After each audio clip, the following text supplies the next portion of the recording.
देखना ये बगीचा बर्बाद न हो, कितनी मेहनत से माली ने सजाया इसे।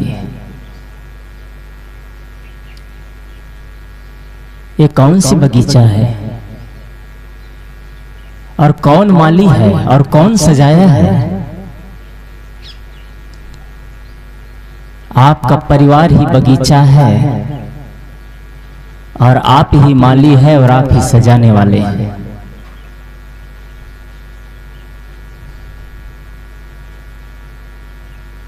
एक समय था ये बगीचा में हरियाली होती थी, एक समय था ये बगीचा में सिर्फ सुगंध ही बिखेरा जाता था, एक समय था इस बगीचा में सब खिलते थे, मुस्कुराते थे, सबके चेहरों पे मुस्कान होता था, एक समय था ये बगीचा हर समय खिले रहते थे। आज वो समय ऐसा आ गया कि वो बगीचा सूना पड़ गया है। आज एक ऐसा समय आ गया है कि वो बगीचा सूना दिखाई दे रहा है, बगीचा खिल नहीं उठ पा रहा है। इसके जिम्मेदार कौन? आखिर इसके जिम्मेदार तो आप सब हैं, आप ही सब इसके जिम्मेदार हैं। आप ही इस बगीचा को बनाने वाले और आप ही इस बगीचा को बिगाड़ने वाले हैं।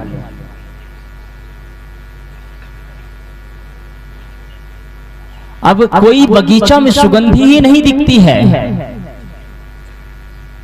कोई बगीचा में रौनकता ही नहीं रह गया है।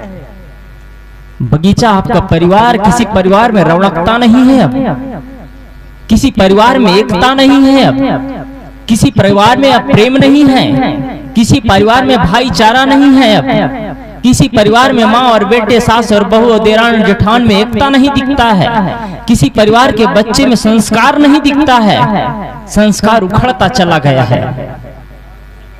आज हर माँ बाप जैसे पैदा होते हैं बच्चे को पढ़ाना चाहते हैं,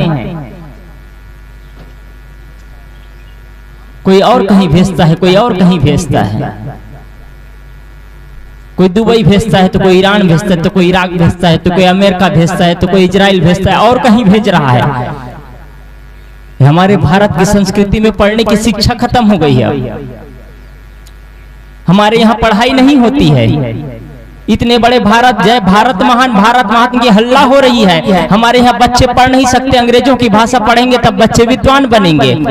बड़ी चर्चाएं होती है, लंबी लंबी आइंस्टीन की चर्चा होती है। आइंस्टीन के बारे में आप जानना चाहेंगे? आइंस्टीन जब अंतिम क्षण में मरा, उस समय उन्होंने लिखा था, वो हर व्यक्ति, हर स्टूडेंट जानता है आइंस्टीन के बारे में, उनका इतिहास खोल करके देखिएगा। जब वो मरा तो अंतिम में लिखा था, यदि कोई भगवान होता तो मैं दोबारा जन्म होगा तो मैं यही चाहूंगा कि मुझे इतनी बुद्धि मत दे, इतना विद्वान मत बनाए, मैं बुद्धि से मैं पागल हो चुका हूं, मैं अपनी ही बुद्धि से मैं उलझ चुका हूं, मैं मुझे इतनी बुद्धि नहीं चाहिए मुझे। जिस आइंस्टीन के बारे में आप जानते हैं, जिस जैसे बच्चे को बनाना चाहते हैं, बच्चा पढ़ता है आइंस्टीन के इतिहास पढ़ाता है। माँ बाप को चाहिए गुरु परंपराओं का इतिहास पढ़ाना चाहिए, माँ बाप को चाहिए कि बच्चों को कैसे संस्कारवान बनना है शिक्षा देना चाहिए। माँ बाप संत गुरुजनों महापुरुषों की गाथा को सुनाना चाहिए, उनकी गाथाओं, जीवन गाथाओं को। आप क्या सिखाते हैं बच्चों को? बच्चे को बस पढ़ाई सिखाया जाता है, पढ़ाई सिखाया। विद्या से एक तो होती है अर्थ कमाने की तरीका सिखाया जाता है, और एक है विद्या से जो जीवन के अर्थ निकालने का तरीका सिखाया जाता है। आप क्या सिखाते हैं? आप विद्या से सिर्फ इतना सिखाते हैं कि विद्या से कैसे अर्थ कमाया जाता है, जीवन का अर्थ कैसे निकाला जाता है। आपने कब सिखाया है? जीवन का अर्थ कहीं भारत के बच्चे बाहर जाकर के नहीं सीख सकते हैं। माता पिता भारत के कोने में कहीं कमरे में पड़ा हुआ है, बच्चे इंग्लैंड में, इजराइल में, दुबई में, यूएस में जाकर के पढ़ाई करेगा, वो बच्चा क्या संस्कारवान बनेगा? क्या भारत की संस्कृति को मान पाएगा वो? बस जाते हैं, हाथ जोड़ लेते हैं, बंदगी प्रणाम करना नहीं जानते आज के बच्चे। क्या सभ्यता सीखेंगे? क्या वो बच्चे पैदा हो पाएंगे? क्या वो बच्चा पुत्र बन पाएगा? क्या वो बच्चा सही पिता बन पाएगा? क्या वो बच्चा सही माँ बाप और सही किरदार निभा पाएगा? वो बच्चा, जब बच्चे आते हैं सामने तो पैर भी छूते हैं, तो पैर के ऊपर माड़ी के हिस्से को छूते हैं, उनका हाथ इतना, उनका पैर, कमर इतना झुक नहीं पाता है कि पैरों को छू सके। कहाँ गया है संस्कार? और कहते हैं कि हमारे बच्चे हमारा कहाँ नहीं मानते हैं। आपने सिखाया ही कब है? आपने कब सिखाया इन सारी चीजों को? बच्चे को पढ़ा दिए, लिखा दिए, पैसा बनाने की फैक्ट्री बना दिए। तुम पढ़ो लिखो, आईपीएस अफसर बनो, आईएएस अफसर बनो, एपीएस अफसर बनो, ये बनो वो बनो, इतना उनके अंदर कान भर दिए कि अब बच्चों को आपके लिए समय नहीं रह गया। याद करिए मुंबई की एक घटना, जब बच्चा पढ़ने के लिए बाहर चला गया अमेरिका से 6 महीना बाद आता है तो पता चलता है घर का दरवाजा खोलता है तो सिर्फ माँ का कंकाल पड़ा है, वहां कुछ नहीं। माता पिता के लिए बच्चे के पास समय नहीं। आपने सिखाया ही कब है? अभी आज से 6 महीना पहले एक आदमी दिल्ली का, उनका लड़का अमेरिका में काम करता है, बहुत बड़ी उनकी व्यापार चल रही है। उनका पिता खत्म हुआ, फोन किया गया, बेटा तुम्हारा पिता खत्म हो चुका है, अब घर में तुम्हारी कोई नहीं है तुम्हारे अलावा। उस बच्चा ने कहा मेरा भी इमरजेंसी मीटिंग है और मैं उसे छोड़ करके आऊं तो करोड़ों का नुकसान हो जाएगा, मैं न उस मीटिंग को छोड़ करके नहीं आ सकता, तुम लोग उस पिता को दफना देना। उस बच्चा के लिए माँ बाप के प्रति प्रेम ही नहीं है। आपने जो संस्कार दिया ही कहा है। आज से 6 महीना पहले की घटना है ये अमेरिका का, ये यहाँ दिल्ली का।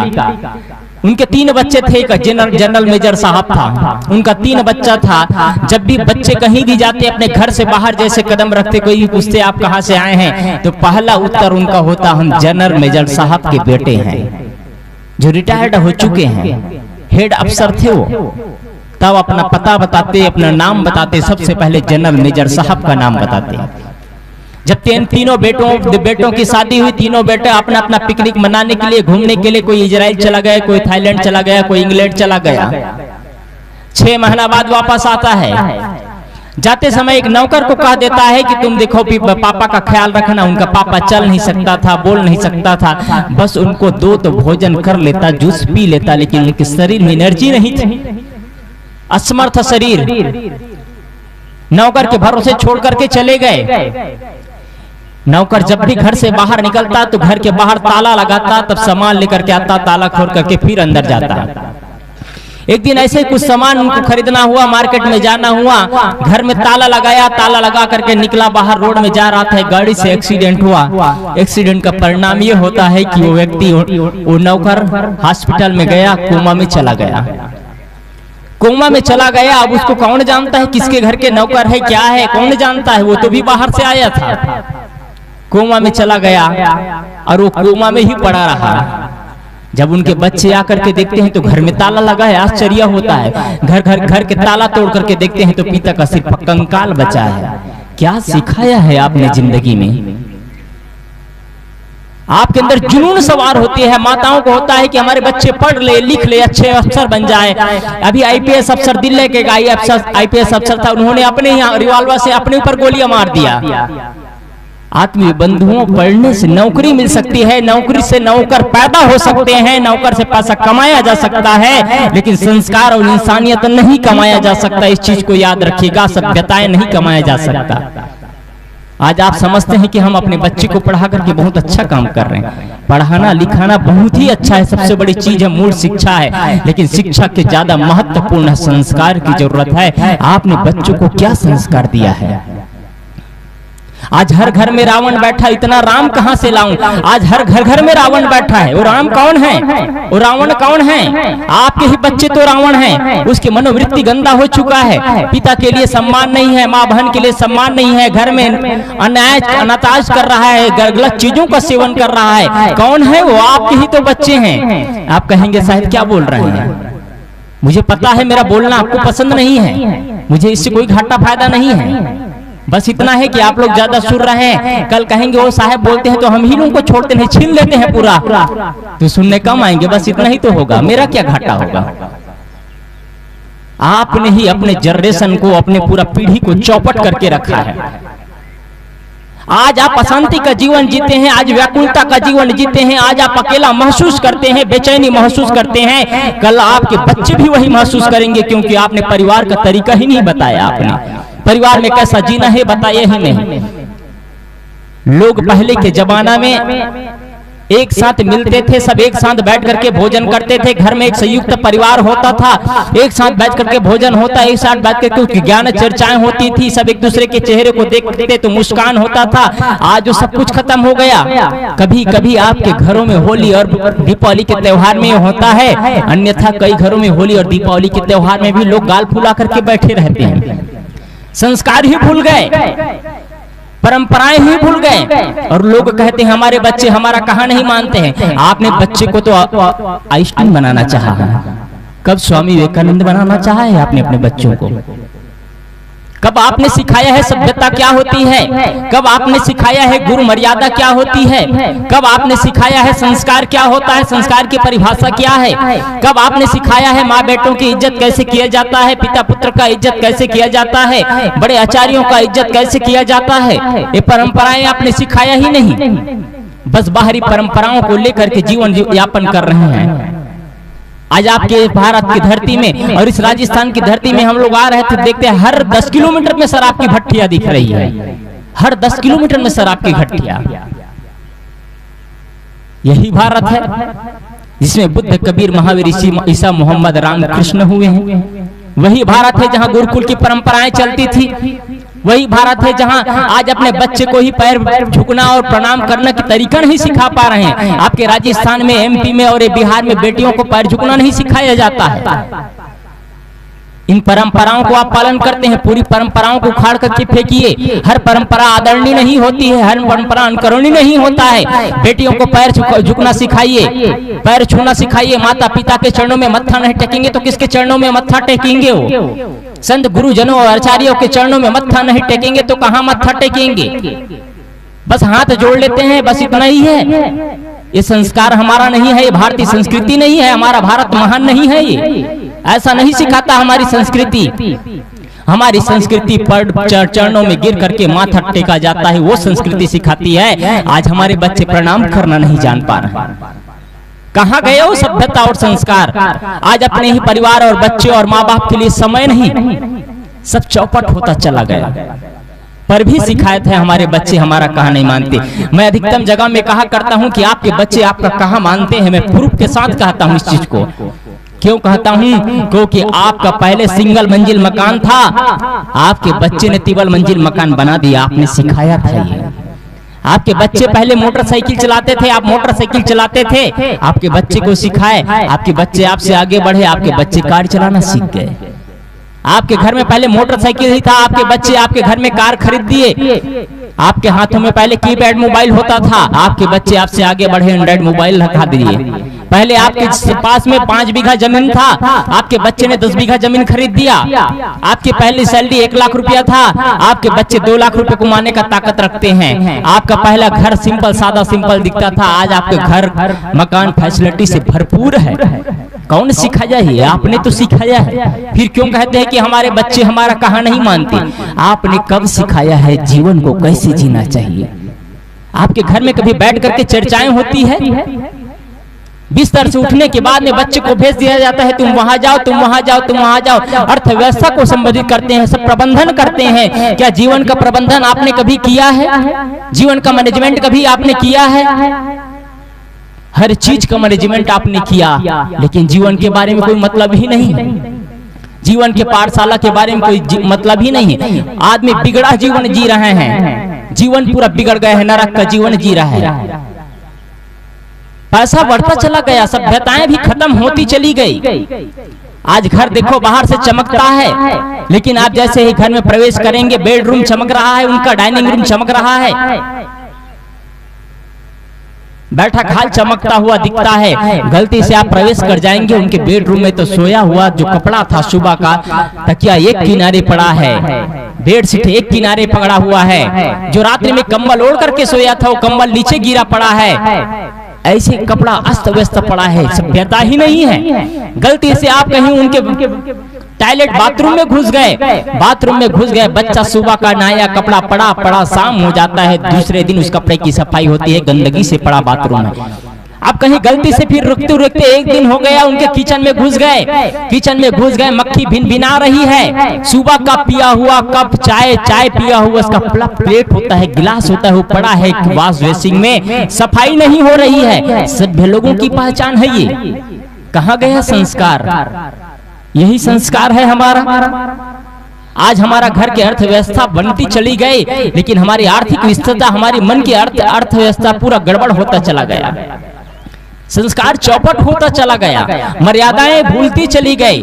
आज आपके बच्चे बगल में हैं, पिता गुटखा खा रहा है, तंबाकू खा रहा है, उन्हीं के बगल में थूक रहा है। संस्कार कहाँ गया?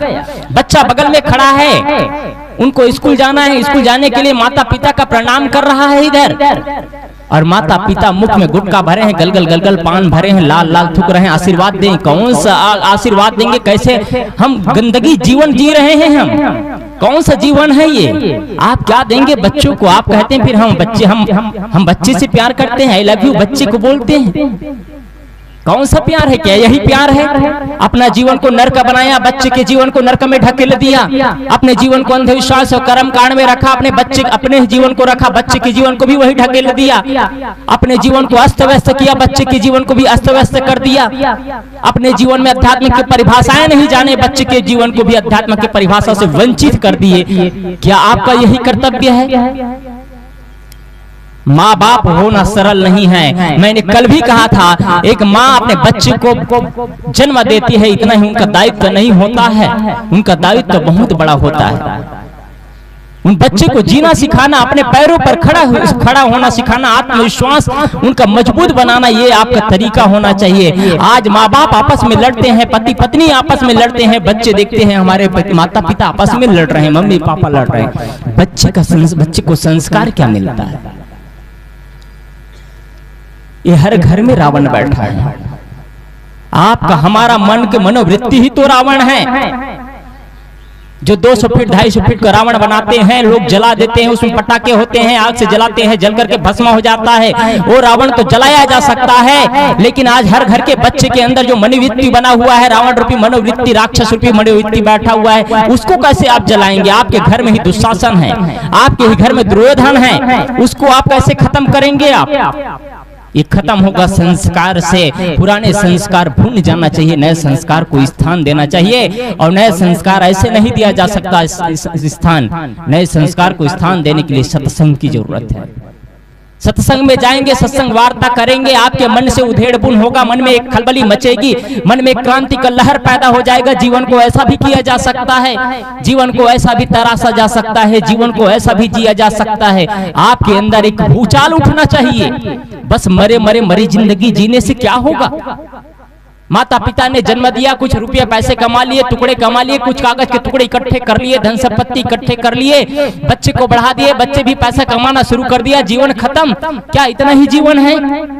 फिर शमशान गृह में पहुंच गए, हो गया पूरा जीवन की गाथा खत्म। बस इतना ही हमारा जिंदगी है। जिंदगी की गाथा कुछ और लिखना चाहिए था। यह जीवन कोरा कागज, गीत लिखो या गाली सब तुम्हारे हाथों में। क्या लिखना चाहते हैं आप? अपने जीवन में क्या लिखना चाहते हैं? आपके बच्चे आपसे पूछे, आप अपने बच्चे से आप क्या कह पाएंगे कि तुम अच्छा स्टैंडर्ड जीवन जियो, अच्छा संस्कारवान जीवन जियो? क्या कह पाएंगे? अपने ही जीवन में गंदगी भरी है, अपने ही जीवन दुर्गुणों से भरा हुआ है, क्या बच्चों को संस्कार देंगे? अभी साहब जी कह रहे थे, बोलने के तरीका नहीं आता। 20 साल, 30 साल, 40 साल, 50 साल, 70 और 80 साल हो जाता है, लोग पति और पत्नी लड़ते लड़ते जीवन बीत जाता है, पति पत्नी को जीवन भर नहीं समझ पाते हैं। लेकिन जब साथ फेरा लिया जाता है तो कहते हैं मैं 7 जन्म आपका साथ निभाऊंगा। 1 जन्म तो निभाना मुश्किल हो जाता है, 7 जन्म निभाने की बात कही जाती है। ये सुंदर सा जीवन मिला हुआ है, इसको संवारना चाहिए था, इसको संस्कारों से भरना चाहिए था।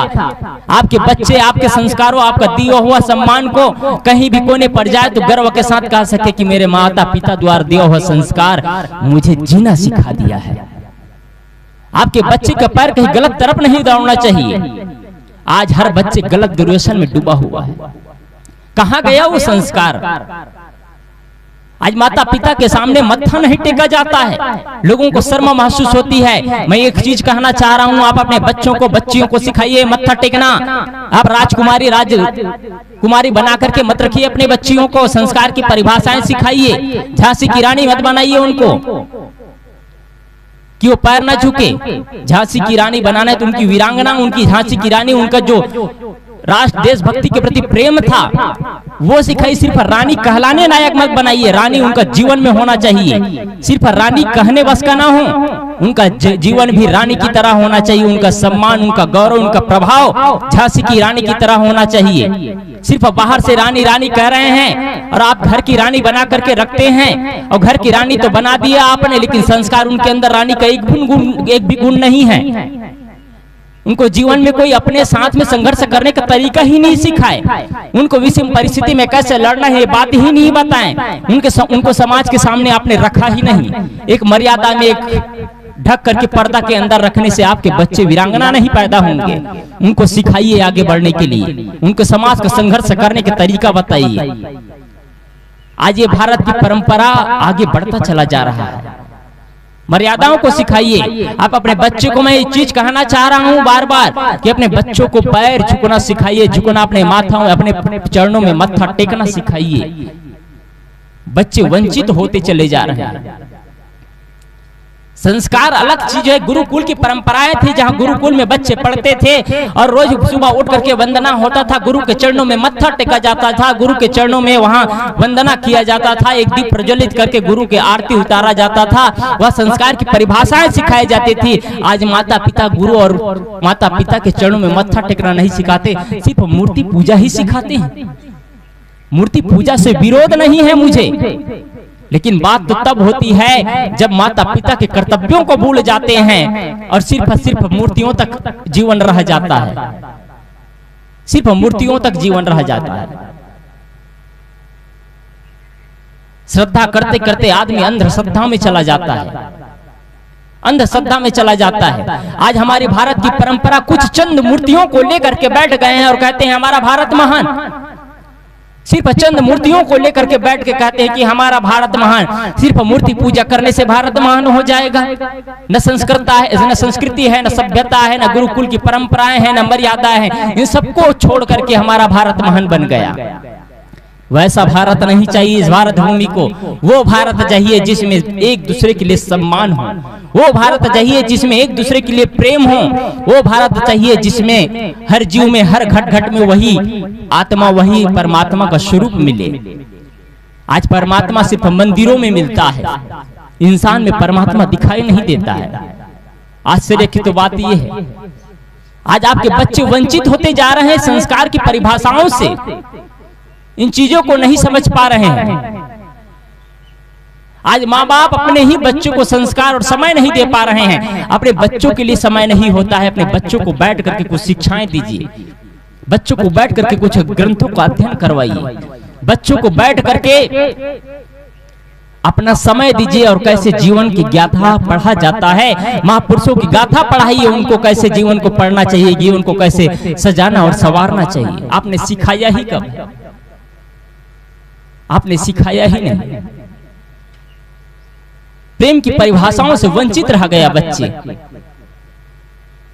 अपने ही बच्चे के लिए समय नहीं रह पाता है लोगों के पास। दौड़ते दौड़ते जीवन बीत जाता है। और आज के कलयुग जमाना आ गया है कि आज के जमाने में इतना माहौल खराब हो गया है कि सब कुछ अच्छा होते हुए भी चौपट होता चला जा रहा है। आप सबके बेच में एक बच्चा आ गया है, कुछ समय बच गया, वो बच्चा समय चौपट ले लेता है।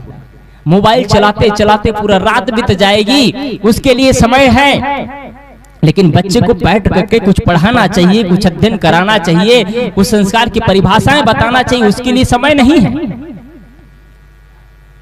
आपस में मर्यादाओं को सीखे। आत्मीय बंधुओं, आप सभी से निवेदन है मेरा, आपके बच्चे संस्कारी बने। आपके बच्चे बुढ़ापे की लाठी है।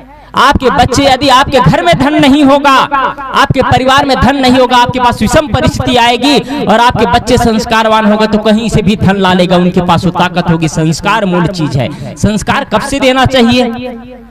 संस्कार क्या चीज है? संस्कार बच्चे को कब से देना चाहिए? उत्तरदाता ने लिखा, बच्चे को संस्कार बच्चे के जन्म से 21 वर्ष पूर्व देना शुरू कर देना चाहिए। उत्तरदाता ने लिखा बच्चे के जन्म ही नहीं हुआ है तो 21 वर्ष पूर्व बच्चे को संस्कार कैसा दिया जाएगा?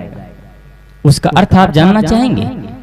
जिस माँ बाप के बच्चे होंगे, जिस माँ बाप के कोख से बच्चे संस्कारवान बच्चे चाहते हैं, तो वैसे उस माँ बाप को बनाना शुरू कर दीजिए जो जन्म से, जन्म लेने से ही जो माँ बाप बनने वाले हैं। 21 वर्ष बाद वो माँ बाप बनेंगे, उनको संस्कार देना शुरू कर दीजिए। आदमी गर्भ में ही गलत संस्कार, आप गर्भ में जो संस्कार जीते हैं, जो जैसा व्यवहार रहता है, जैसा आचरण होता है, जैसा खाना पाना होता है, जैसा चिंतन होता है, जैसा जीवन शैली होता है, वैसे आपके बच्चे पैदा होते हैं। मैं एक उदाहरण बताऊं। एक माँ रोज घर में रहती और कुछ का कुछ काम करती। जब उनका बच्चा हुआ, 9 माह गर्भ में रहा, बच्चा हुआ तो बच्चा बहुत तूफान शैतान करना शुरू कर दिया। किसी को मार दे, बड़ा होने के बाद किसी के साथ लड़ाई कर ले, किसी का सामान छीन ले, तो किसी का कपड़े छीन ले, तो किसी का बाल नोच ले, गाली गलौज देना शुरू कर दे। बच्चा माँ परेशान, बहुत परेशान हो गया। तो एक बार उन्होंने सोचा क्या है, बच्चा का तबीयत तो ठीक है, इसको किसी मनोचिकित्सक के पास ले जाया जाए। और मनोचिकित्सक के पास ले गए और डॉक्टर के पास ले जाने के बाद उन्होंने कहा, डॉक्टर साहब मैं परेशान हूं इस बच्चे से। बच्चे हमेशा ऐसे ऐसे हरकत करता है, मारता है, कभी किसी का भोजन छीन लिया, तो किसी का कपड़े छीन लिया, तो किसी का बाल नोच लिया, किसी को गाली गलौज दे दिया। यही काम करता है, बच्चे का यही काम है। डॉक्टर ने पूछा, अच्छा बहन ये तुम बताओ कि तुम जब इस बच्चे को गर्भ अवस्था में थी तब तुम क्या करती थी? बहन बोलती है, डॉक्टर साहब जब मैं गर्भ अवस्था में थी, इनके पिताजी थे, ड्यूटी चले जाते थे, मैं सुबह उठ करके भोजन बना देती, टिफिन पैक कर देती और मैं खाली समय में मोबाइल देखा करती थी। डॉक्टर ने ये पूछा कि मोबाइल में तुम क्या देखते थे? माँ बोलती है, डॉक्टर साहब मुझे मोबाइल में सबसे ज्यादा अच्छा शोले फिल्म अच्छा लगता था, तो मैं शोले फिल्म देखा करती थी। डॉक्टर ने पूछा, शोले फिल्म ने तुमने कितने बार देखे? डॉक्टर ने पूछा। वो बहन बोलती है, डॉक्टर साहब मैं खाली रोज रहती तो क्या करती थी, शोले फिल्म को मुझे देखते देखते 16 बार मैंने शोले फिल्म को देखा। डॉक्टर साहब ने कहा, बेटी, डॉक्टर साहब ने कहा, बहन यदि तुम इसके गर्भ अवस्था में जब संस्कार देना चाहिए तो तुमने शोले फिल्म को 16 बार देखा है, तो तुम्हारा क्या बच्चा गब्बर सिंह पैदा नहीं होगा तो क्या साधु संत पैदा होगा? आप क्या देखते हैं, क्या संस्कार देते हैं? गर्भ में बच्चे हैं, गलत चिंतन चल रही है, सास बहू में लड़ाइयां चल रही है, गर्भ में बच्चा पल रहा है, पति पत्नी में लड़ाइयां चल रहा है, संस्कार कहां दे पा रहे हैं? गलत संस्कार देते चले जा रहे हैं। आपस में लड़ते हैं, काल्पनिक लड़ाई चल रही है, बिना दुख के दुख, बिना समस्या के समस्या पैदा करते चले जा रहे हैं। एक जगह ऐसी समस्या आ गई, पति पत्नी में लड़ाइयां हुआ। क्या लड़ाई हुआ? लड़ाई होने का परिणाम यह था कि पत्नी कहती है, मेरे बच्चे आएंगे उसको मैं डॉक्टर बनाऊंगी। पति कहता है, मेरे बच्चे आएंगे उसको मैं वकील बनाऊंगा। आपस में लड़ रहे हैं। पति कह रहा है, मैं वकील बनाऊंगा क्योंकि हर साल वकालत में मेरे न जाने कितने हजारों पैसे चले जाते हैं। पत्नी कहती है, मेरे न जाने डॉक्टरी इलाज में हर साल कितनों लाखों रुपया चला जाता है जी, इसलिए इसको डॉक्टर बनाएंगे। इधर से एक भाई साहब आता है, पूछते हैं, क्या बात है भाभी जी, भैया आप लोग आपस में लड़ रहे हैं?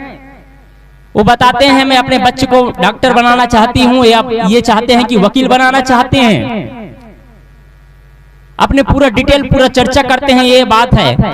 वो बगल वाले कहते हैं, अच्छा ये बात छोड़ो जी, तुम ये तो बताओ, तुम डॉक्टर बनाना चाहते हो, तुम वकील बनाना चाहते हो, बच्चा क्या चाहता है? अच्छा बच्चा को बुलाओ, बच्चा क्या चाहते हैं उनसे पूछा जाए। तो दोनों के दोनों एक साथ बोल पड़ते हैं, अभी बच्चा तो पैदा ही नहीं हुआ है। समस्या तो ये है, काल्पनिक समस्याओं में अब उलझते चले जा रहे हैं, नए नए दुख बनाते चले जा रहे हैं। आत्मीय बंधुओं, बच्चों को संस्कार दीजिए। बच्चे आप संस्कारवान बनेंगे, वो डॉक्टर बनेंगे, इंजीनियर बनेंगे, आपकी सारी इच्छाओं को पूर्ति करेंगे और अच्छा सौभाग्यशाली होगा कि किसी का बच्चा कोई साधु बन जाए। कोई चाहेंगे अपने बच्चे को साधु बनाना? कोई नहीं चाहेंगे। क्या आप लोगों का दुर्भाग्य है? कैसा दुर्भाग्य है, आपके बच्चे के व्यास गद्दी में बैठ करके पूरे समाज को सही दिशा में ले जाने का काम करे। ऐसा बेटा आप पैदा करना नहीं चाहते हैं, अपने कोख को उन्नत नहीं करना चाहते हैं। आप कैसे सौभाग्यशाली बनेंगे? आप कैसे भारत की भूमि जन्म लिए हैं कि हम अपने आपके बच्चे से, आपके कोख से जन्मा बच्चा साधु बने? ये आप नहीं सोचते हैं। आप सौभाग्यशाली होगा, आपका परिवार सौभाग्यशाली होगा, आपका समाज सौभाग्यशाली होगा कि ऐसा बच्चे मेरे कोख से जन्म लिया है जिन्होंने अपने एक माँ बाप के संरक्षण रहते रहते पूरे दुनिया को माँ बाप माना, पूरे दुनिया की समाज की सेवा कर रहा है। आप नहीं चाहेंगे ऐसे बच्चे आपके कोख से जन्म ले?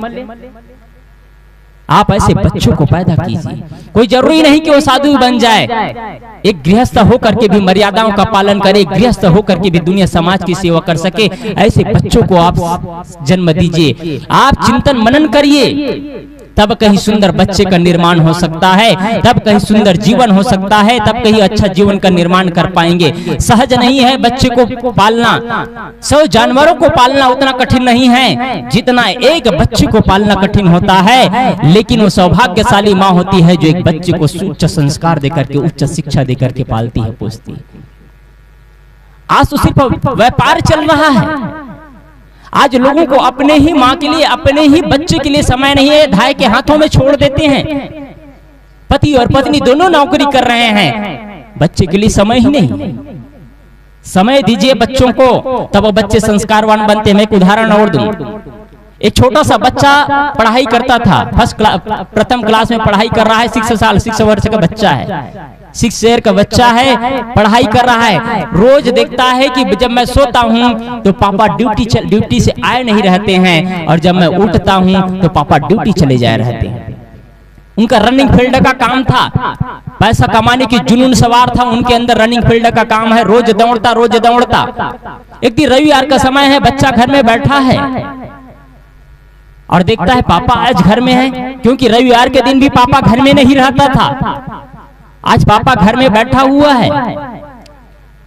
उनके मन में हुआ कि आज मैं पापा के साथ बैठ करके मैं भोजन करूं, लेकिन पापा के पास समय ही नहीं है, पापा लिपि में काम कर रहा है। वो बच्चा जाकर के पूछता है, पापा आज मैं आपके साथ लंच करना चाहता हूं, क्या लंच करेंगे? पापा क्या बोलता है, मेरे पास लंच करने का समय नहीं है, तुम कर लो। बच्चे के मन में हुआ, कुछ देर बाद जाकर के पूछता है, पापा ये तो बताओ एक दिन में कितने रुपए कमाते हो? बच्चा को उत्तर देता है, तुमको इससे क्या वास्ता है? तुमको पैसा चाहिए, कपड़ा चाहिए, हर चीज की व्यवस्था मैं करता हूँ, तुम्हारे फीस की व्यवस्था, दवाई की व्यवस्था, गाड़ी घोड़े की व्यवस्था, हर चीज की व्यवस्था मैं करता हूँ, तुमको इससे क्या मतलब है? तुम जाओ। बच्चा डर से चला जाता है। फिर कुछ देर बाद बच्चा बैठा है बगल में, अच्छा तुम क्या पूछ रहे थे? उनके पिता प्रश्न करता है। तो बच्चा कहता है, मैं एक दिन में कितना कमाते हो पूछ रहा था। पापा ये बात छोड़ो, 1 घंटे में कितना कमाते हैं ये तो बता दो। उनका पिता कहता है, मैं 1 घंटे में 200 रुपये कमाता हूँ।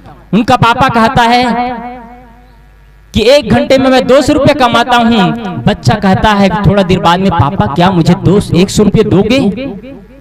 100 रुपया दे सकते हो? बच्चा कह रहा है। पिता फिर से प्रश्न कर उत्तर कहता देता है, तुमको पैसे की क्या जरूरत है, सारी व्यवस्था मैं करता हूँ। वो बच्चा डर से चला जाता है। कुछ देर बाद उनके पिता के मन में हुआ, आखिर पैसा मांग रहा था तो क्यों मांग रहा था? वो 100 रुपया निकालता है नोट और दे देता है, और बच्चा दौड़ करके जाता है, दिखता है उनके पास ऑलरेडी अपना बिस्तर के नीचे निकालता है 100 रुपया और है। उनका पिता वहीं से कहता है, तुम्हारे पास ऑलरेडी 100 रुपया है, तुमने 100 रुपया और क्यों मांगा? वो 200 रुपया लेता है और अपने पिता को देता है और कहते हैं, पापा मैं आज आपका 1 घंटा खरीदना चाहता हूँ और आपके साथ बैठ करके मैं लंच करना चाहता हूँ।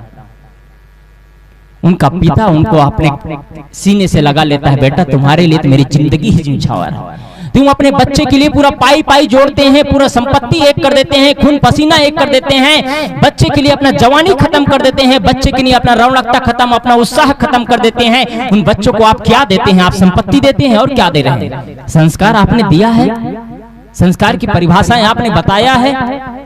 आप उनके अंदर डर भरते हैं, उनके अंदर मान्यताएं भरते हैं, उनको स्वतंत्र चेतना नहीं देते हैं, स्वतंत्र विचार पैदा नहीं हो पाता है, उनके अंदर एक लहर पैदा नहीं हो पाता है कि मुझे जीवन का निर्माण कैसे करना चाहिए, जीवन को कैसे तराशना चाहिए। ये बच्चे के अंदर प्रश्न ही नहीं उठ पाता है। उनको पहले से उनके अंदर ऐसे ऐसे संस्कार आप इंक्लूड करते चले जाते हैं कि बच्चे के अंदर कोई प्रश्न पहले खड़ा हो, उसके पहले उसको मुंह से दबा दिया जाता है, तुम प्रश्न मत करो, जितना कहा जा रहा है उतना ही मानो। अपने विचारों को आप बच्चों के अंदर थोपते चले जाते हैं। आज माता पिता ऐसे भी हो रहे हैं, ऐसे भी माँ बाप हो रहे हैं जो अपने विचारों को थोपते जा रहे हैं। मैं कहता हूं वही मानो, मेरी परंपराओं को मानो, मेरे गुरुकुल को मानो। आप अच्छे गुरुकुल में पैदा होंगे तो आप अपने गुरुकुल के परंपराओं को बिना कहे आपके बच्चे अनुकरण करेंगे। लेकिन आप ऐसे संस्कारों को आप मानते हैं जहां मान्यताएं हैं और आपके बच्चे नहीं मानते हैं, तब कहते हैं कि हमारे बच्चे हमारा कहां नहीं मानते। इसलिए आदरणीय आप सभी से निवेदन करना चाहूंगा कि आप मान्यताओं से ऊपर उठे, अपने बच्चों को उच्च शिक्षा और संस्कार दीजिए। मैंने पहले ही बताया, शिक्षा का मतलब यह है कि शिक्षा का मतलब धन कैसे कमाना है, अर्थ कैसे कमाना है, ये शिक्षा सिखलाते हैं। और दूसरा है जीवन का अर्थ कैसे निकालना है, ये सिखाया जाता है। आज सारी पाठशालाओं में सिर्फ इतना ही सिखाया जा रहा है कि धन के अर्थ की व्यवस्था कैसे किया जाए। इसलिए सुंदर जीवन का निर्माण करें और अपने जीवन को सही दिशा में ले जाए। बस मैं इतना ही कह करके अपने वाणी को मैं विराम देता हूँ।